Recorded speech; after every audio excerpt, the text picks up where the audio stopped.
And today, the Bayou State will be on full display in California. The Louisiana Saturday Night Float will roll in this year's Rose Parade. The float symbolizes the food, music, and fun of a Saturday night in Louisiana. The float also helps promote Louisiana's tourism industry and encourages people to visit communities outside of the major cities like New Orleans and Baton Rouge. And what do we do better than anyone? We throw a parade, Mardi Gras. So we looked around the country, we came out here and were able to get a float in the first year, and it's really a great return on investment. We get a little over $40 million in earned media each year from this event. It's not only the float and the performers. Timothy Wayne will be performing Louisiana Saturday Night on the float, but it's also the interviews we do all week, all over the country, talking about the great things in Louisiana. That exposure is great for us in tourism.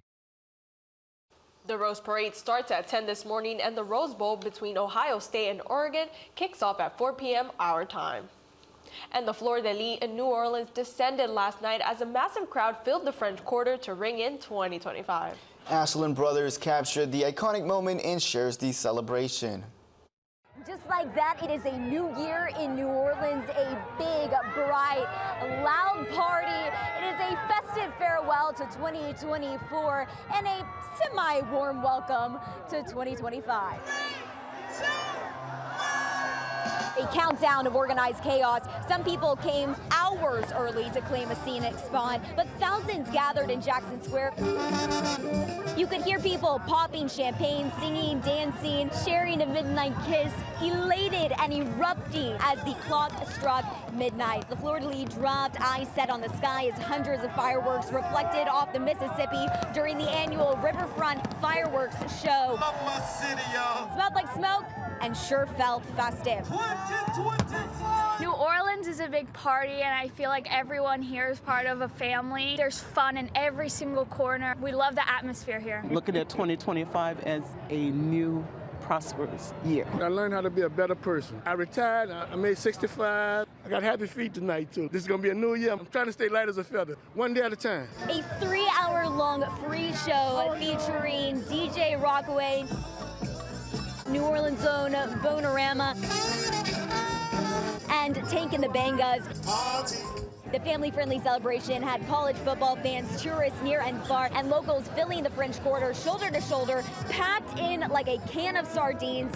Literally took me 15 minutes from a few hundred feet away to make it here.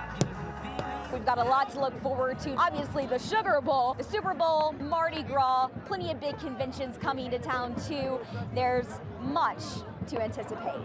Reporting from the French Quarter, Ashland Brothers, Fox 8, Global First.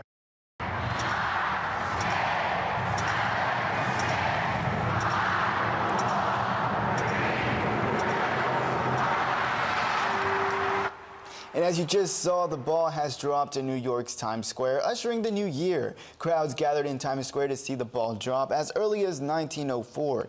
It came into being thanks to a Ukrainian immigrant and metal worker named Jacob Starr and the former New York Times publisher Adolf Osh. Osh commissioned Starr to create a new visual display which led to the iconic ball drop. And here's a look at some other New Year celebrations from our friends in Europe. People rung in the new year with fireworks in Greece, France, Poland, England, and Portugal. Fun fact, it takes 26 hours for the new year to be welcomed across 39 different time zones. Christmas Island in the Pacific is the first to celebrate every year. Hawaii, American Samoa, and many of the U.S. outlying islands are among the last places.